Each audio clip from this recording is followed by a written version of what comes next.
దేవునికి స్తోత్రం. అందుకే మనము పాట పాడేటప్పుడు, ఆరాధన చేసేటప్పుడు దానిలో లీనమైపోవాలి. ఆమేన్. అప్పుడే దేవుని యొక్క ఆత్మతో మనం కనెక్ట్ అవ్వగలుగుతాం. ఆమేన్. ఎవరితో కనెక్ట్ అవుతాం? దేవుని ఆత్మతో మనం కనెక్ట్ అవ్వగలుగుతాం. లేకపోతే పాడిన పాట వలన నీకు ఏ ప్రయోజనం ఉండదు. విన్న వాక్యం ద్వారా కూడా నీకే ప్రయోజనం ఉండదు. చేసిన ఆరాధన ద్వారా కూడా నీకే ప్రయోజనం ఉండదు. ఆరాధనలో 40-50 మంది ఉంటే 5గురే ఎందుకు దేవుని ఆత్మతో నింపబడతా ఉన్నారు? 10 మంది మాత్రమే ఎందుకు దేవుని ఆత్మ తాకుడని అనుభవిస్తూ ఉన్నారు? మిగతా వాళ్ళందరూ ఏడున్నారు? Body present, mind absent. నీ శరీరం ఈడు ఉంది కానీ నీ మనసు ఎక్కడెక్కడో తిరుగుతుంది ఆరాధనలో. అందుకే దేవుణ్ణి నువ్వు కలుసుకోలేకపోతున్నావు, దేవుణ్ణి నువ్వు చూడలేకపోతున్నావు, దేవుని సన్నిధిని నువ్వు అనుభవించలేకపోతున్నావు. 1 వారం అంటే కాదు, 2 వారాలు. ఇంత ప్రయాణములో, ఇన్ని ప్రార్థనలలో, ఇన్ని ఆరాధనల్లో ఎందుకు నువ్వు దేవుణ్ణి కలుసుకోలేకపోతున్నావు? నీకు ఏకాగ్రత లేదు, ధ్యానము లేదు, దేవుణ్ణి చూడాలి అన్న కోరిక లేదు, దేవుని ముఖదర్శనము చేసుకోవాలి అన్న ఆశ లేదు. పౌలు గారు ఆ దేవుణ్ణి తెలుసుకోవడం కోసం, దేవుణ్ణి వెంబడించడం కోసం, దేవుని కొరకు బ్రతకడం కోసం ఆస్తినంతటిని వదులుకున్నాడు. అంటే అర్థం ఏంటి?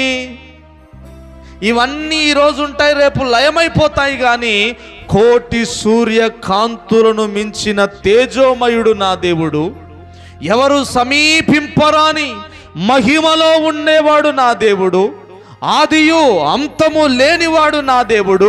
ఆ దేవుణ్ణి నేను ఒక్కసారి చూస్తే నా బ్రతుకు ధన్యమే. హల్లెలూయా. ఈ భాగ్యం ఎంతమంది దొరుకుద్ది? ఈ భాగ్యం ఎంతమందికి దొరుకుద్ది? ఎవరైతే ఆశ కలిగి ఉంటారో, ఎవరైతే కోరిక కలిగి ఉంటారో, ఎవరైతే దేవుని పట్ల ఒక వైరాగ్యము కలిగి ఉంటారో, దేవుడు వారికి ప్రత్యక్షమవుతాడు. హల్లెలూయా. చెప్పాలి గట్టిగా, హల్లెలూయా. గట్టిగా చెప్పాలి, హల్లెలూయా, హల్లెలూయా. మనము దేవునిలో ఎదిగే వారముగా ఉండాలి, దేవునిలో బలపరచబడే వారముగా మనం ఉండాలి. మనము రోజులు గడిచిన కొద్దీ దేవునికి దగ్గరగా వెళ్ళే వారముగా మనం మారాలి. హల్లెలూయా. మన మాటలు అభివృద్ధి చెందాలి, మన ప్రార్థన అభివృద్ధి చెందాలి, మన విశ్వాసము అభివృద్ధి చెందాలి, మన పాటలు పాడే విధానము అభివృద్ధి చెందాలి, బైబిల్ చదివేటువంటి విధానము అభివృద్ధి చెందాలి. నువ్వు దేవుణ్ణి తెలుసుకున్నప్పుడు చిన్నపిల్లోడివి, చిన్నపిల్లటువంటి వయసు నీది కాబట్టి అప్పుడు నీకు ఎలా పాడాలో నీకు రాదు, ఎలా వాక్యం చదవాలో నీకు రాదు, ఎలా మాట్లాడో నీకు తెలియదు, ఎలా దేవుణ్ణి వెంబడించాలో నీకు తెలియదు. సంవత్సరాలు గడిచిన కొద్దీ, రోజులు గడిచిన కొద్దీ నువ్వేమవ్వాలి? నీలో ఒక మార్పు రావాలి, నీ ప్రార్థనలో ఒక మార్పు రావాలి, నీ విశ్వాసములో ఒక మార్పు రావాలి. అప్పుడే నీవు అభివృద్ధి చెందుతున్నావని అర్థం. ఆమేన్. అభివృద్ధి చెందకపోతే ఏం జరుగుద్ది? దేవుని సన్నిధి నుండి మనం దూరం అయిపోతాం, దేవుని యొక్క దర్శనాలను మనం పోగొట్టుకుంటాం, దేవుని రాకడ కొరకు సిద్ధపాటు మనం కలిగి ఉండలేం. దేవుడు అన్నాడు, నేను మిమ్మల్ని అనాథలుగా విడిచిపెట్టను, మిమ్మల్ని ఒంటరిగా విడిచిపెట్టను, నా ఆత్మను మీకు అనుగ్రహించి నా ఆత్మ ద్వారా నేను మీతో సహవాసం చేస్తా అన్నాడు దేవుడు. మనం దేవునిలో ఎదగకపోతే ఆ దేవుడు నీతో నివసించేటువంటి ఆ కృపను మనం పోగొట్టుకుంటాం, ఆ దేవుని ఆత్మను మనం పోగొట్టుకుంటాం. దేవుని ఆత్మతో నింపబడేటువంటి స్థితి మనకుండదు.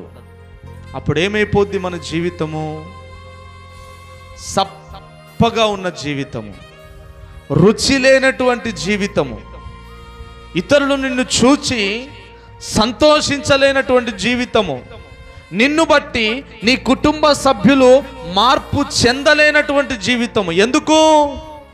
నీ జీవితములో దేవుని యొక్క సువాసన లేదు, నీ జీవితములో దేవుని యొక్క మధురము లేదు, నీ జీవితములో దేవుని యొక్క ప్రేమ లేదు, నీ జీవితంలో దేవుని యొక్క ఆత్మ నడిపింపు లేకపోవడం వల్ల అనేక విషయాల్లో మనము దేవునికి దూరం అయిపోతూ ఉంటాం. అందువల్ల ఏం జరుగుద్ది? రోజు రోజుకి అన్నం తినడం తగ్గించామనుకోండి, ఏమవుతుందిరా? రోజు రోజుకి అన్నం తినడం తగ్గించుకున్నాం, రోజుకి ఇంత అన్నం తినేది రోజు రోజు తగ్గుతూ ఉంది. ఏమవుతుంది మనకి? సరోజమ్మ, ఎందుకు? బలానికి కావలసినటువంటి ఆహారం మనం తినడం లేదు. అదే రీతిగా ఆత్మీయతలో కూడా, ప్రార్థనలో, విశ్వాసములో, వాక్యాన్ని వినడము, వాక్యాన్ని చదవడము, వాక్యాన్ని ధ్యానించడం అనేది రోజు రోజుకి తగ్గిపోతూ ఉంటే ఏమవుతుంది అంటే ఆత్మీయతలో కూడా మనం బలహీనమైపోతూ ఉంటాం. అది మనకు తెలియదు. దాన్ని ఎట్లా గుర్తుపెట్టాలి? దాన్ని ఎలా తెలుసుకోవాలి?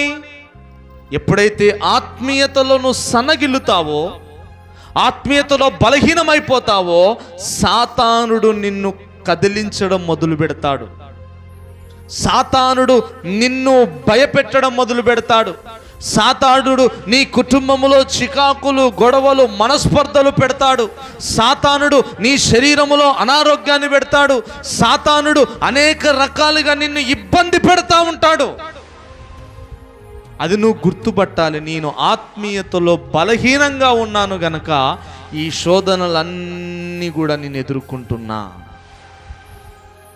వీటిపై నాకు జయం కలగడం లేదు. అందుకే ఇవి నా జీవితంలోకి వెళ్ళి, నా కుటుంబంలోకి వెళ్ళి తొలగిపోనిది. అందుకే నాకు సరి అయినటువంటి బలము లేదు, నాకు సరి అయినటువంటి శక్తి లేదు, నాకు కావలసినటువంటి దేవుని యొక్క బలము లేకపోవడం వల్ల నేను వీటన్నిటిలో సతమతమైపోతా ఉన్నాను. హల్లెలూయా అని మనము గమనించాలి. ఆమేన్. ఎప్పుడైతే నువ్వు గమనిస్తావో నీ జీవితములో ప్రారంభం మొదలవుతుంది. ఆమేన్. ఏం మొదలవుతుంది? ప్రారంభం. ఏం ప్రారంభం? ఆశీర్వాదాల ప్రారంభం మొదలవుతుంది. దీవెనలు పొందుకోవడం ప్రారంభమవుతుంది, దేవుని కార్యాలు చూడడం ప్రారంభమవుతుంది. ఎందుకు? ఎప్పుడైతే నిన్ను నీవు సరి చేసుకోవడం ప్రారంభిస్తావో, ఎప్పుడైతే నిన్ను నీవు దిద్దుకోవడం ప్రారంభిస్తావో, ఎప్పుడైతే నిన్ను నీవు సరిగ్గా ఉన్నానా లేదా, నాకు బలం ఉందా లేదా, నాకున్న పరిస్థితులను బట్టి నేను ఎలాగుంటున్నా అని ఎవరైతే పరీక్ష చేసుకుంటారో వారి జీవితాల్లో దేవుని కార్యాలు ప్రారంభమవుతాయి. హల్లెలూయా.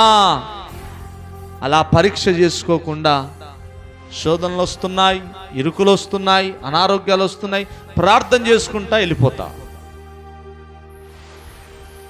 అయ్యగారిని ప్రార్థన చేయమని అడుగుతా వెళ్ళిపోతా, తీసేయి ప్రభు అని కన్నీరు గారుస్తా. ఇలా కేవలము ప్రార్థన చేసుకుంటూ ఎవరైతే వెళ్ళిపోతారో వారి జీవితాల్లో అభివృద్ధి ఉండదు. ఎవరైతే తనను తాను పరీక్షించుకొని, నా భక్తి ఎలాగుంది, నా ప్రార్థన ఎలా ఉంది, నా విశ్వాసం ఎలా ఉంది, నా ఆత్మీయ జీవితం ఎలాగుంది, దేవునిలో నేను ఎలా ఉన్నాను అని ఎవరైతే ఒక్కసారి పరీక్షించుకుంటారో వారి జీవితాల్లో దేవుడు సహాయం చేయడం మొదలు పెడతాడు. హల్లెలూయా. చెప్పాలి గట్టిగా హల్లెలూయా, చెప్పాలి గట్టిగా హల్లెలూయా. కనుక దేవుని బిడ్డలారా, మనము ఒక పని చేయాలి. ఏం చేయాలి? ప్రకటన గ్రంథం. ఎవరితో బ్లూటూత్ కనెక్ట్ అయింది? ప్రకటన గ్రంథం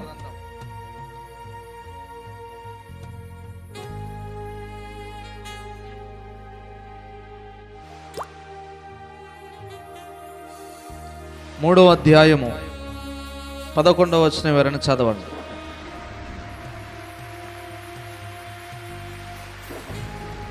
ప్రకటన గ్రంథం 3వ అధ్యాయము. నేను త్వరగా వచ్చుచున్నాను, ఎవడును నీ కిరీటమును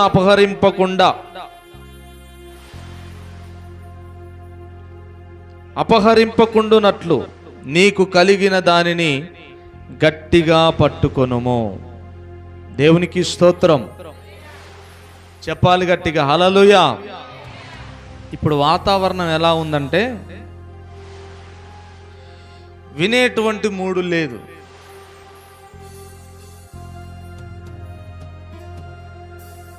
మీ వాతావరణం ఎలా ఉందంటే వినేటువంటి మూడు లేదు, వినాలి అన్న ఆశ లేదు, ఎవరి పనులు అలే. దేవుడు చూడట్లేదా? దేవునికి స్తోత్రం. ఫోన్ నొక్కేటోళ్ళు ఫోన్ నొక్కుతాళ్ళు, అటు చూసేటోళ్ళు ఇటు చూస్తాళ్ళు, బయటికి వెళ్ళేటోళ్ళు బయటికి వెళ్తాళ్ళు, పిల్లలు అటు ఇటు పోతే మైండ్ అంతా అటే. ఇదంతా ఏంటి? దేవుని వాక్యాన్ని మనము వినకుండా చేసేటువంటి దుష్టుడి ప్రయత్నాలు.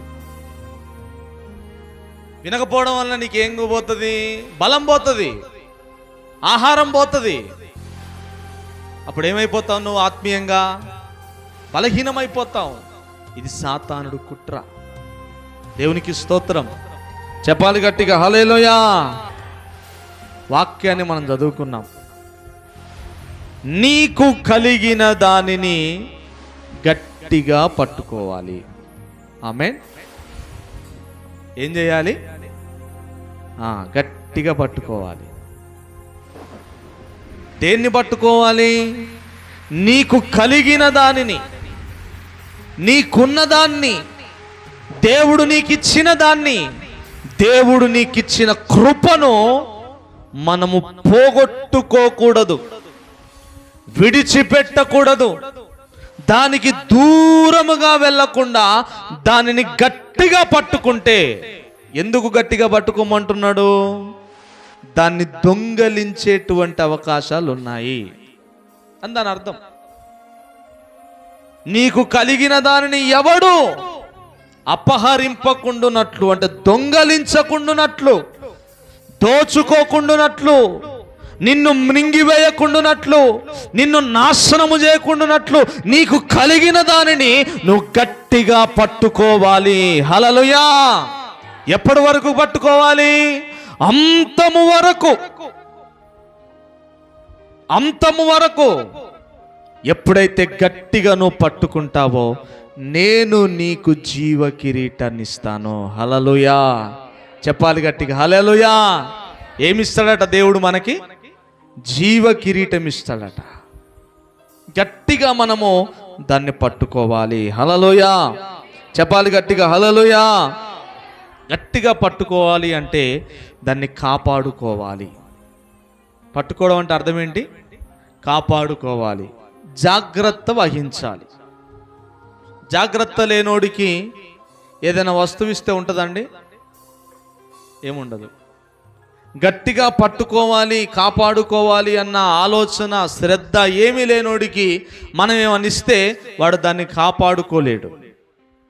ఏం చేస్తాడు? దాన్ని పోగొట్టుకుంటాడు. అందుకే మనము కాపాడుకోవలసినటువంటి బాధ్యత మనపై ఉన్నది. హల్లెలూయా. ఏం కాపాడుకోవాలి అని ఆలోచన చేస్తే కొన్ని విషయాలు ఉన్నాయి. ఉన్న టైంలో నేను దాన్ని మీకు జ్ఞాపకం చేసి నేను ముగించే ప్రయత్నం చేస్తాను. చూడండి,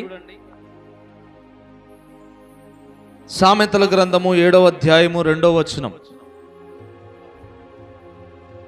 దయచేసి వాక్యాన్ని చదవడం నేర్చుకోండి. నా ఆజ్ఞలను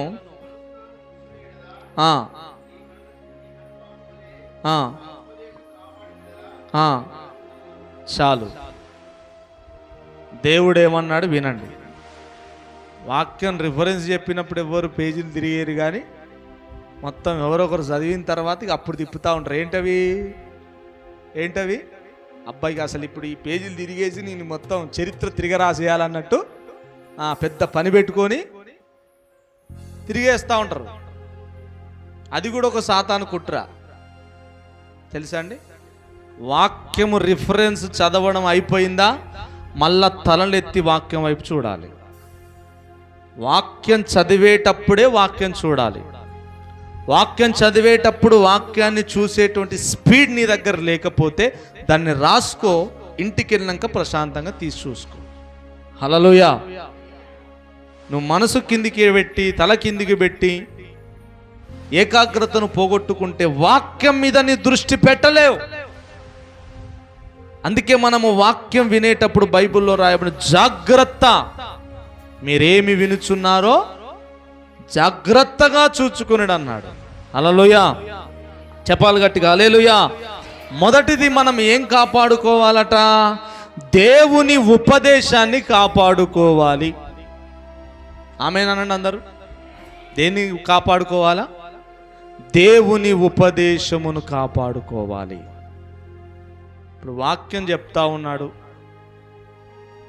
దాన్ని కాపాడుకోవాలి. కాపాడుకోవాలంటే నువ్వు చెప్పుకో అయ్యా, అరే ఏం చెప్తావు నువ్వు, పోయొత్త వాటు, వాడు ఎటు పోయిండు, ఆమె ఎటు పోయింది, ఆమె వచ్చింది. ఇప్పుడు వాక్యాన్ని నువ్వేం చేస్తున్నావు? కాపాడుకోవట్లే, వినాలని దాన్ని అని ఎవరికైతే శ్రద్ధ ఉంటుందో ఆ వాక్యాన్ని కాపాడుకున్న వాళ్ళు అవుతారు వాళ్ళు. ఇప్పుడు ఆ వాక్యం మీద దృష్టి శ్రద్ధ లేకుండా ఆ వాక్యాన్ని నేను కాపాడుకోవాలి, ఆ వాక్యాన్ని నేను వినాలి, ఆ వాక్యాన్ని నేను ఇప్పుడు భద్రం చేసుకోవాలి అని ఎవరైతే ఆశతో ఉంటారో విన్న వాక్యము వారి జీవితాల్లో కార్యాన్ని జరిగిస్తుంది. హల్లెలూయా. అందుకే అక్కడ దేవుడు అంటున్నాడు, ఉపదేశమును జాగ్రత్తగా కాపాడుకోవాలి. ఆమేన్. ఏంది సైలెంట్గా ఉంటే పోయేటప్పుడు చాక్లెట్ లేదు, చాక్లెట్ కట్. దేవునికి స్తోత్రం. చెప్పాలి గట్టిగా హల్లెలూయా. దేవుడు ఏమంటున్నాడు? ఉపదేశమును కాపాడుకోవాలి. ఇది చాలా ప్రాముఖ్యమైందండి, చాలా ప్రాముఖ్యమైంది. సాతానుడు అన్ని చేయనిస్తాడు కానీ వాక్యాన్ని విననివ్వడు. ముఖ్యంగా పిల్లలున్న తల్లిదండ్రులు వినాల. నీ జీవితములో ఎక్కడ వేసిన అక్కడ గొంగలి ఉండడానికి కారణం ఇదే. నీ పిల్లలని దేవునికి అప్పగించకపోవడం వల్ల, నీ పిల్లల్ని దేవుని యందు భయభక్తుల్లో పెంచకపోవడం వల్ల దేవుని వాక్యమును వినకుండా సాతానుడు వారినే ఉపయోగించుకుంటాడు. వారినే ఉపయోగించుకుంటాడు. ఉపయోగించుకొని నీ మనసంతాటే, నీ ప్రాణమంతాటే పిల్లలకి చెప్పుకోవాలి. మరీ చిన్న పిల్లలు వాళ్ళకి తెలియదు. ఒక 5 సంవత్సరాలు 10 సంవత్సరాలు వచ్చిన పిల్లలు కూడా మాట వినకుండా అటు ఇటు తిరుగుతున్నారంటే తల్లిగా నువ్వేం చేస్తున్నావు? ఒక తండ్రిగా నువ్వేం నేర్పిస్తున్నావు నీ బిడ్డలకి? దేవుని మందిరంలో విచ్చలవిడిగా తిరగడానికా దేవుడి మందిరం ఉంది? దేవుని మందిరంలో మాట్లాడడానికా దేవుడి మందిరం ఉంది? దేవుని మందిరంలో పిల్లలు ఎంత జాగ్రత్తగా ఉండాలి, పిల్లలు ఎంత శ్రద్ధగా కూర్చోవాలి. స్కూల్లో అట్లనే చేస్తారా అండి? అంటే నీ పిల్లలకు నువ్వు ఏం చేసినా ఏం చెప్పకపోతే వాళ్ళకి ఏం తెలుస్తుంది? మా అమ్మ ఏమనట్లే, మా అయ్యగారు ఏమన్నా, తిరుగు తిట్లనే, ఆడ తిట్లనే, తిట్లనే. ఒక్కసారి వాళ్ళకి ఎట్లా చెప్తే అర్థమవుతుందో నీకు తెలుసు. జాగ్రత్తగా నువ్వెక్కడెట్లున్నా దేవుని మందిరంలో జాగ్రత్తగా ఉండాలి అని నువ్వు ఎప్పుడైతే వాళ్ళకి అర్థమయ్యేటట్టు చెప్తావో, వారు బయట ఎలా ఉన్నా వారికి ఏం నష్టం ఉండదు. కానీ దేవుని మందిరములో వారు శ్రద్ధగా కూర్చోగలిగితే రేపటి భవిష్యత్తు వారే అవుతారు. హల్లెలూయా. రేపు రాబోయే తరాలకు ఒక మాదిరికరమైన భక్తులు, బిడ్డలు, క్రైస్తవులు వారే మారుతారు. ఆమేన్. లేకపోతే ఈ మాట నేను అనడానికి ఇష్టపడట్లేదు కానీ మీకు చెప్తున్నా, దేవుని యందు భయభక్తులు లేని వారిగా తయారైపోతారు. భయభక్తులు లేని వారిగా తయారైపోతారు. నేను చాలా మందిని చూసా, పుట్టు క్రైస్తవులకు భయము భక్తి ఉండదు. ఇప్పుడు దేవుణ్ణి నమ్ముకున్నోడికి భయం భక్తి ఉంటుంది. ఎందుకండి? ఎందుకు? వాడు చిన్నప్పటి నుంచి దేవుడు యందు భయము భక్తి లేదు వాడికి. అదే వాడి జీవితం. చిన్నప్పటి నుంచి అదే తిరుగుడు, అదే అలవాటు అయిపోతుంది. మా దేవుడే. అదే కొత్తగా నమ్ముకున్నాను చూడండి, వాడు ఎంత భయంగా ఉంటాడు, ఎంత భక్తిగా ఉంటాడు. అందుకే బైబిల్లో రాయబడింది, బాలుడు నడవవలసిన త్రోవను వాడికి చిన్నప్పటి నుంచే నేర్పించు. నువ్వు పెద్ద పెరిగినాక కాదు, చిన్నప్పటి నుంచే ఉగ్గుపాలతో పోసి వానికి అన్ని కూడా నేర్పించి పెంచాలి. అప్పుడేమవుతుంది, వాడు పెద్ద పెరిగినప్పుడు వీటి నుంచి వాడు తప్పిపోడు. ఆమేన్. లేకపోతే వాడు పెరిగిన తర్వాత నీ మాట కాదుగా దేవుడి మాట కూడా వినడు వాడు. ఎంతోమందిని చూశాను నేను, భయము లేదు, భక్తి లేని క్రైస్తవులు. భయము భక్తి లేకపోతే కనీసం వినేటువంటి మనసు కూడా ఉండదండి. అన్న కూర్చొని ఒక 10 నిమిషాలు మాట్లాడు, కనీసం వినే మనసు కూడా ఉండదు. అంత దేవుడు అంటే దేవుడు మాట్లాడంటే అంత నిర్లక్ష్యం. తెలవనోడంటే అది వేరు, దేవుణ్ణి తెలుసుకోనంటే అది వేరు. దేవుని గురించి, భక్తి గురించి, కార్యాల గురించి తెలియనటువంటి వాడు అలా ఉంటే ఒక అర్థం. కానీ అన్ని తెలిసిన వాడు, అన్ని ఎరిగిన వాడు ఏం నేర్పిస్తున్నారు భక్తి, ఏం నేర్చుకుంటున్నారు భక్తి? ఎందుకు మీకు ఈ విషయం చెప్తున్నా? గట్టిగా నువ్వు కాపాడుకోకపోతే దొంగలిస్తాడు సాతానుడు. జాగ్రత్త. కొంతమందిని దొంగలించేశాడేమో,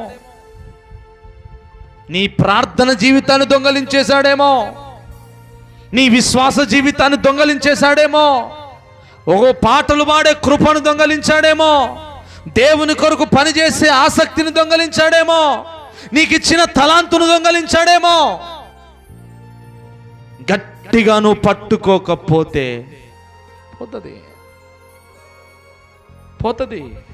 అందుకే దేవుని ఉపదేశాన్ని జాగ్రత్తగా కాపాడుకోవాలి. ఆమేన్. అప్పుడేం జరుగుతుంది? ఆ ఉపదేశము, ఆ వాక్యము నీకు వెలుగుగా మారుతుంది. హల్లెలూయా. ఆ వాక్యము నిన్ను బ్రతికించేదిగా మారుతుంది. ఆ వాక్యము నిన్ను సరిదిద్దేదిగా మారుతుంది. ఆ వాక్యము నీ హృదయములో భద్రం చేసుకోవడం వల్ల అవసరమైనప్పుడు నీ హృదయములో ఉన్న వాక్యము నిన్ను నడిపిస్తూ ఉంటుంది. హల్లెలూయా. అందుకే శ్రద్ధగా వాక్యాన్ని వినాలి, శ్రద్ధగా వాక్యాన్ని వినాలి. తర్వాత చూడండి చాలండి, అది కాదు. సామెతల గ్రంథం 4వ అధ్యాయం 13వ వచనం.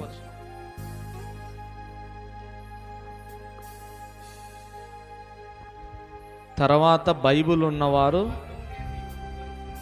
నెక్స్ట్ రిఫరెన్స్ చెప్పినప్పుడు అయ్యగారు కాకుండా వేరే వాళ్ళు చదవాలి. చదవండి అన్న.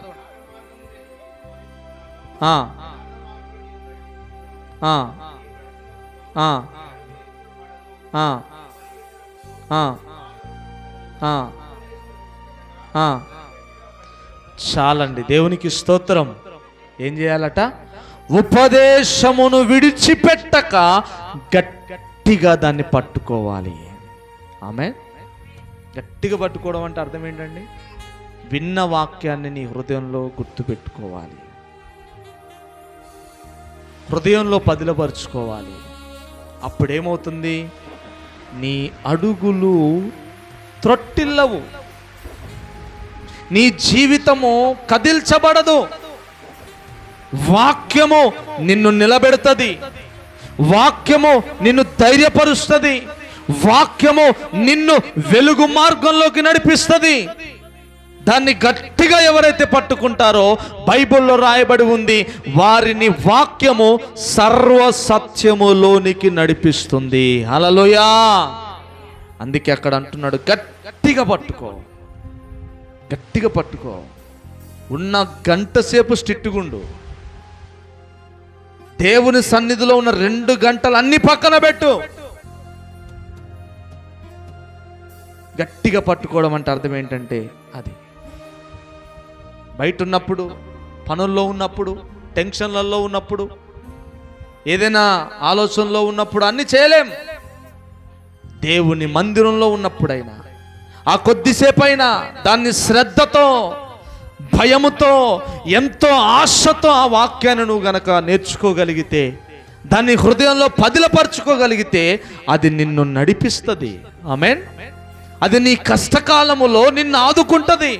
బైబిల్లో రాయబడి ఉంది, దేవుడు తన వాక్కును పంపి వారిని బయటికి తీసుకొస్తాడట. ఆమేన్. గుంటలో ఉన్నట్టుగా నీ జీవితం అయిపోయిందేమో, ఏ నిర్ణయం తీసుకోవాలో అర్థం కావట్లేదు, ఎటు వెళ్ళాలో అర్థం కావట్లేదు, ఏం తీసుకోవాలో, ఏం చెయ్యాలో, ఎటు వెళ్ళాలో, ఏ అడుగు వేయాలో అర్థం కాని పరిస్థితుల్లోనూ ఉంటే ఆ వాక్యము నీ ఉన్న పరిస్థితుల్లోకి వెళ్ళి నిన్ను సరి అయిన మార్గంలోకి నడిపిస్తుంది. హల్లెలూయా. ఎప్పుడు దాన్ని గట్టిగా నువ్వు పట్టుకున్నప్పుడే, ఆమేన్, గట్టిగా పట్టుకోవాలి. అప్పుడే ఆ వాక్యము మనకు ప్రయోజనకరంగా ఉంటుంది. సామెతల గ్రంథము 23:23 వచనం చదువుకుందాం. సామెతలు 23:23.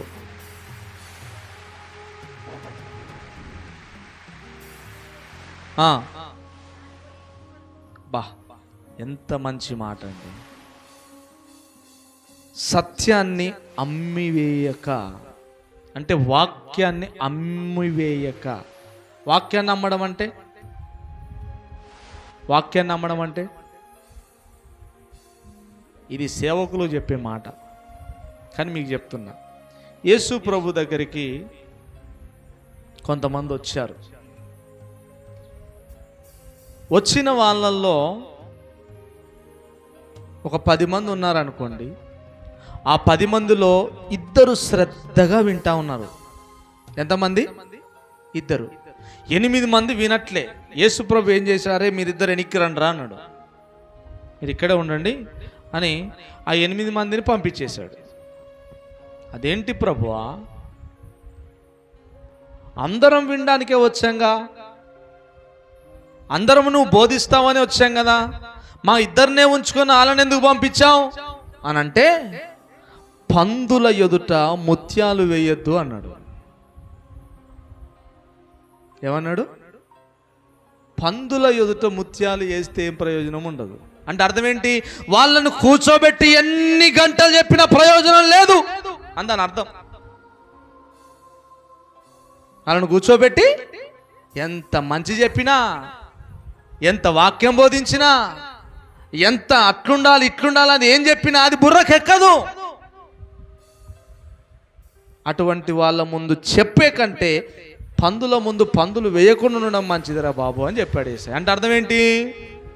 వినేటువంటి మనసులోనోడు ముందు ఏం చెప్పకురా నువ్వు అని అర్థం. వినేటువంటి మనసు లేనప్పుడు ఏమి చెప్పొద్దు. అందుకే అక్కడ అంటున్నాడు, సత్యాన్ని నమ్మేస్తున్నారు. అంటే వాక్యం వినడానికి వచ్చి దాన్ని స్వీకరించకుండా, దాన్ని దాచుకోకుండా దాన్ని నమ్మేస్తూ ఉన్నారు. వాక్యాన్ని పట్టుకోకుండా, వాక్యాన్ని వినకుండా, వాక్యాన్ని దాచుకోకుండా దాన్ని అమ్మేస్తూ ఉన్నారు. అర్థం ఏంటి? ఇట్లకెళ్ళి వెళ్ళిపోద్దట, ఇట్లకెళ్ళి వస్తుందట. ఒక అయ్యగారు ఎవరో చెప్తా అంటే విన్నా కానీ గుర్తురాలే, ఎవరో నాకు గుర్తులేదు. కానీ ఒక పిల్లోని అడిగిండట, అరే దేవుడు నీకు 2 చెవులు ఎందుకు ఇచ్చిండ్రా అని. ఏమడిగిండట? నీకు 2 చెవులు ఎందుకు ఇచ్చిండ్రా దేవుడు అని అడిగితే, ఒక చెవితో విని ఇంకో చెవితో వదిలేయడానికి అని అన్నాడట. ఏమన్నాడు? ఒక చెవితో విని, అంటే ఈ వాక్యం విని బయటికి పోగానే వదిలేస్తారు చూసారా వాళ్ళు కొంతమంది, వారి జీవితమే వాక్యాన్ని అమ్మేసినట్టు. వాక్యం దేవుడు నీకు బోధించి, వాక్యం నీకు దేవుడు నేర్పించి, వాక్యమే దేవుడే నీ యొద్దకు వచ్చి నీకెన్నో చేస్తానని వాగ్దానం చేస్తూ ఉంటే, బయటికి పోగానే దాన్ని మర్చిపోవడం, బయటికి పోగానే దాన్ని విడిచిపెట్టడమే వాక్యాన్ని అమ్మేయడం. అలాంటి పరిస్థితుల గుండా వెళ్ళొద్దు. అందుకే అక్కడ అంటున్నాడు, దాన్ని వాక్యాన్ని చదవండి 23 కొనుక్కోవాలట. మీరు నమ్మరు కానండి, నేను దేవుని సన్నిధిలో కూర్చొని చెప్తున్నా. ఈ బైబుల్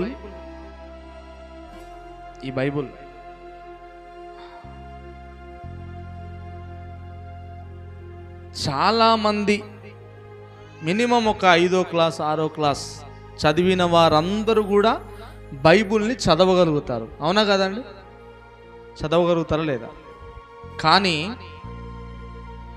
ఇందులో ఉన్నటువంటి మర్మాలను, సత్యాన్ని గ్రహించడానికి ఖచ్చితంగా మనం వెల చెల్లించాలి.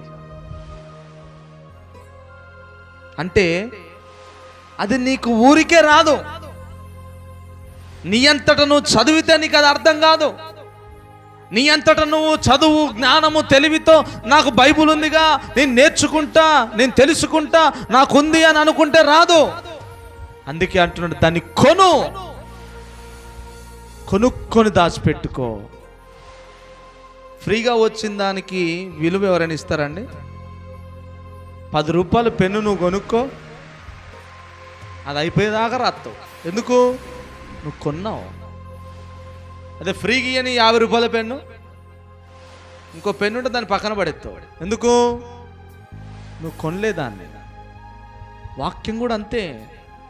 నువ్వు ఖర్చు చేయకుండా, ప్రయాసపడకుండా, వాక్యం పట్ల నిన్ను దేవుని సన్నిధిలో నీకున్న పనులు, నీకున్న డబ్బు, నీకున్న దాన్ని పక్కన పెట్టి, విడిచిపెట్టి, త్యాగం చేసి దేవుని దగ్గర కూర్చొని నేర్చుకొని కొనుక్కుంటేనే ఆ వాక్యము నీ జీవితంలో ప్రయోజనకరంగా ఉంటుంది. ఆమేన్. మా 2010లో వాక్యము చదువుతున్నా, దేవుడు దర్శనం ఇచ్చాడు, స్వస్థపరిచాడు, నడవలేనటువంటి నన్ను నడిపిస్తానని దేవుడు మాటిచ్చాడు. మార్పు మొదలైంది, కాలు స్వస్థత పొందింది, దేవుని కొరకు బ్రతకాలని ఆశ మొదలైంది. వాక్యం చదువుతున్నా, బైబిల్ చదువుతున్నా, ఏం అర్థం కావట్లే. టీవీలలో వాక్యం వింటున్నా, ఏం అర్థం కావట్లే. రోజు అయిపోయింది, 2 రోజులు అయిపోయింది, నెల అయిపోయింది, 2 నెలలు అయిపోయింది, ఏం అర్థం కావట్లే. ఒక దైవ సేవకుడి దగ్గరికి వెళ్ళి గంటలు కూర్చొని వాక్యాన్ని కొనుక్కున్నా నేను. దేవునికి స్తోత్రం. కొనుక్కున్నా నేను, నాకు ఉచితంగా దొరకలే, కొనుక్కున్నా నేను. అందుకే దీని విలువ నాకు తెలుసు. కొనుక్కోవాలి, కొని దాన్ని దాచిపెట్టుకో. ఆమేన్. సత్యాన్ని, వాక్యాన్ని దాచిపెట్టుకో. గట్టిగా నువ్వు చేతబట్టినప్పుడే అది నీ జీవితంలో ప్రయోజనకరంగా మారుతుంది. హల్లెలూయా.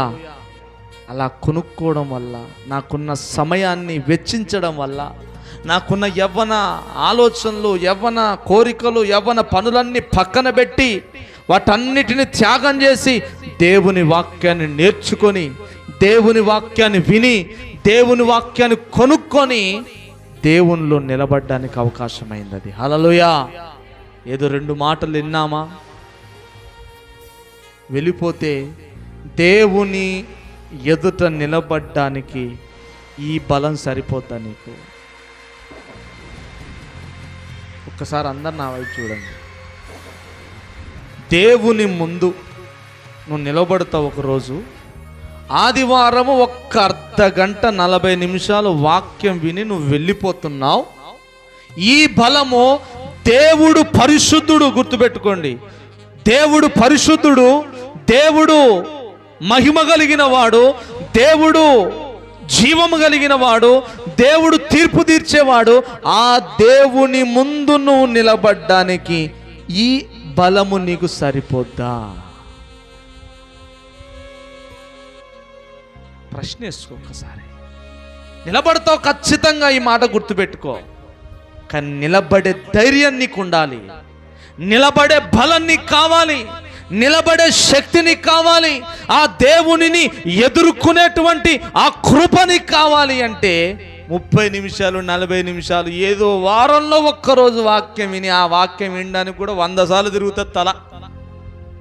కొంతమందికి అయితే పరలోకం వెళ్ళిపోతారు వాక్యంలో. ఎడికెళ్తారు? కొంతమంది అయితే అనకూడదు కానీ మనసంతా ఇంటికి, కూరకాడికి, భర్త కాడికి, పిల్లల కాడికి. అబ్బా ఈరోజు పని పోతే 500 వచ్చేటి, ఈరోజు పని పోయింది, ఆ మేస్త్రి రమ్మన్నాడు, ఆ అన్న రమ్మన్నాడు, మా చుట్టాలు వస్తాళ్ళు, అబ్బా టైం అయిపోతుంది, ఇంకెంతసేపు, ఇవే ఆలోచనలు. నువ్వు నిలబడతావా దేవుని ముందు? చెప్పు, నిలబడతావా? నువ్వు నిలబడగలవా? నువ్వు దేవుడి ముందు నిలబడలేనప్పుడు ఎందుకు, ఏం సాధిస్తావు నువ్వు? దేవునికి స్తోత్రం. అంటే దాని అర్థం ఏంటి? నువ్వు వాక్యాన్ని కొనుక్కొని ఉంచాలా, వాక్యం ఎక్కువ వినాలా, వాక్యం ఎక్కువ నేర్చుకోవాలా, వాక్యాన్ని హృదయంలో దాచిపెట్టుకోవాలి. ఆ వాక్యమే నీకు బలంగా మారి దేవుని ముందు నువ్వు నిలబడ్డానికి అది కృపనిస్తుంది. హల్లెలూయా. అందుకే వాక్యం జాగ్రత్తగా వినాలి, వాక్యం చదవాలి, వాక్యం చదవాలి అని ఎందుకు చెప్పేది? దేవునికి స్తోత్రం. చెప్పాలి గట్టిగా హల్లెలూయా. 3 విషయాలు చెప్పా. 1, దేవుని యొక్క బోధ జాగ్రత్తగా వినాలి, కాపాడుకోవాలి అని మనం నేర్చుకున్నాం. 2, ఉపదేశం గట్టిగా పట్టుకోవాలి, దాన్ని విడిచిపెట్టొద్దు అని నేర్చుకున్నాం.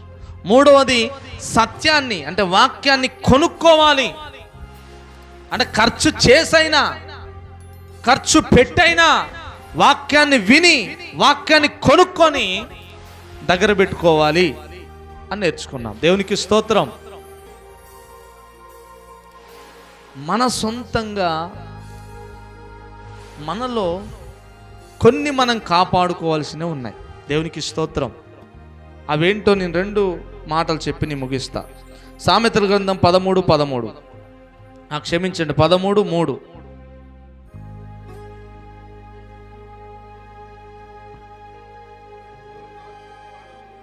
మీరు కాదన్న, ఇంకా చదవండి, గట్టి చదవండి. చాలు. ఇప్పుడు మనం ఏం కాపాడుకోవాలట? తన నోరు కాపాడుకొనువాడు తన్ను తాను. అమ్మో, హిందీలో చదివితే చెప్తారా, ఇంగ్లీష్లో చదివితే చెప్తారేమో. చదువురా, నువ్వు చదివింది వినపడలేదేమో మరి. చదువు. తన నోరు కాచుకొనువాడు తన్ను కాపాడుకొనును. దేవునికి స్తోత్రం. దేవుడు ఏమంటున్నాడు ఇప్పుడు? ఎవరైతే తన నోరుని కాపాడుకుంటారో వారిని వారు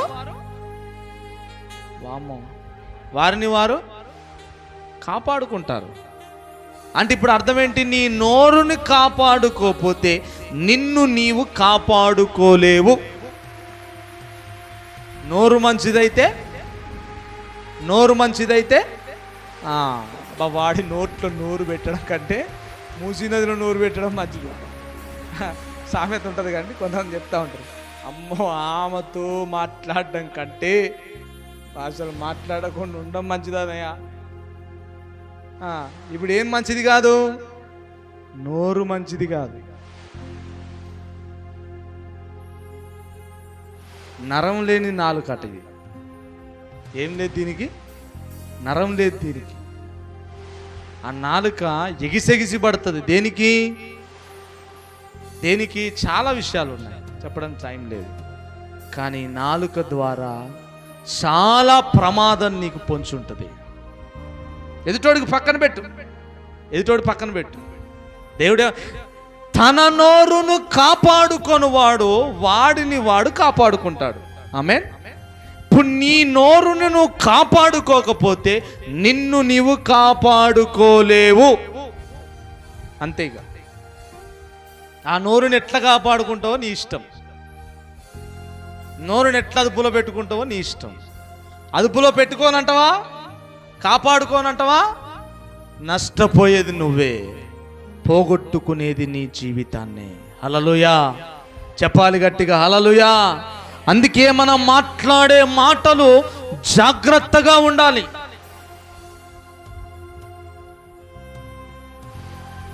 ఒక దెబ్బ కొడితే ఆ దెబ్బైనా కొద్ది రోజులకి నొప్పి బాధ పోతుంది, కానీ మాట్లాడిన మాట ఆ వ్యక్తి జీవితంలో ఎప్పటికీ బ్రతికే ఉంటుంది. వాడు మంచోడు కాదు, ఆ మాట ఆయన హృదయంలోకి వెళ్ళిందనుకో, ఆ మాట వాడు చచ్చిపోయేదాకుంటుంది. నన్ను ఇట్లా అన్నాడు, చిన్న మాటే మాట్లాడింది ఒక్కసారే, కానీ ఎప్పటిదాకా ఉంటుంది ఆ మాట? ఆ మాట పొందినోడు తిన్నోడు బ్రతికినంత కాలం ఉంటుంది ఆ మాట. అందుకే తన నోటిని కాపాడుకొనువాడు తన్ను తాను కాపాడుకుంటాడు. హల్లెలూయా, చెప్పాలి గట్టిగా హల్లెలూయా. కాపాడుకోవాలి, మన నోటిని మనము జాగ్రత్తగా కాపాడుకోవాలి. హల్లెలూయా. రెండో విషయం చూడండి, టైం అయిపోతా ఉంది. ఎఫెసీయులకు రాసిన పత్రిక 4వ అధ్యాయం 2వ వచనం. ఎఫెసీయులకు రాసిన పత్రిక 4వ అధ్యాయం 2వ వచనం. ఇందా స్త్రీలు చదివి వెళ్ళి ఇప్పుడు పురుషులు చదవండి. ఎవరైనా చదవకపోతే వాక్యం ముగించేది ఇక్కడితో. 10 మంది ఉన్నారు, 12 మంది ఉన్నారు. చదువు రాదన్న వాళ్ళు చేతులు పైకెత్తండి, వారిని ఏమన్నా నేను. ఎన్నో మాట? సామెతల గ్రంథము నాకు ఎఫెసీయులకు రాసిన పత్రిక 4వ అధ్యాయం 2వ వచనం. ఎవరు లేరా?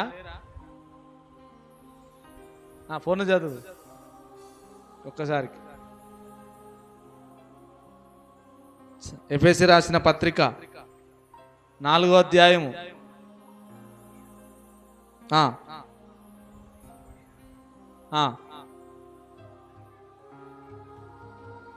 ఎఫెసీయులకు రాసిన పత్రిక 4వ అధ్యాయం 2వ వచనం. కరెక్టేనా? చదవండి.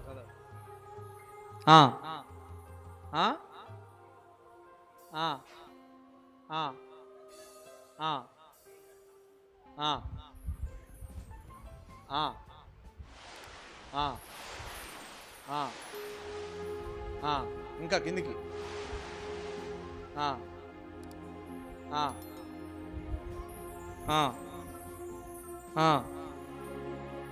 చాలు, దేవునికి స్తోత్రం. నేను ఒక్కసారి చదువుతున్నా చూడండి, అక్కడ అస్సలు మాట చదవలే.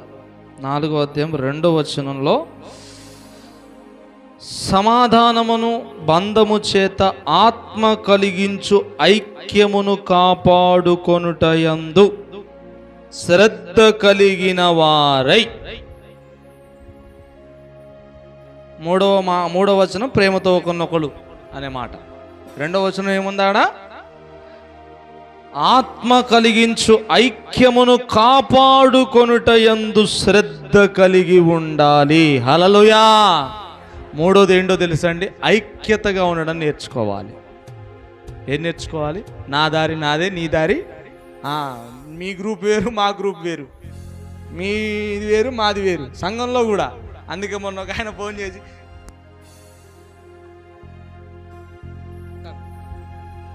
సంఘం ఒకటే కానీ ఏంటంటే ఇప్పుడు ఎలక్షన్ అంటే ఏ గ్రూపు ఈ గ్రూపు. దేవునికి స్తోత్రం. కానీ దేవుడు చెప్తున్నాడు ఐక్యతను కాపాడుకోవాలి. ఆమేన్. ఐక్యంగా ఉండాలి. ఉన్న 10 మంది అయినా చిన్న 50 మంది అయినా మనం ఏం చేయాలి? ఐక్యంగా ఉండాలి, ఐకమత్యంగా ఉండాలి, ఒకరిని ఒకరం బలపరుచుకునే వారముగా ఉండాలి, ఒకరిని ఒకరం పురికొల్పుకునే వారముగా ఉండాలి, ఒకరిని ఒకరం మనం ముందుకు నడిపించే వారముగా ఉండాలి, ఒకరిని ఒకరము ఆదరించే వారముగా ఉండాలి, ఒకరిని ఒకరము మనము వారిని దేవునిలో అవసరమైతే మనము బలపరిచే వారముగా మనం ఉండాలి. హల్లెలూయా. అందుకే అక్కడ అంటున్నాడు ఐక్యతను కాపాడుకోవాలి. ఆమేన్. ఐక్యత లోపిస్తే, ఒక తండ్రట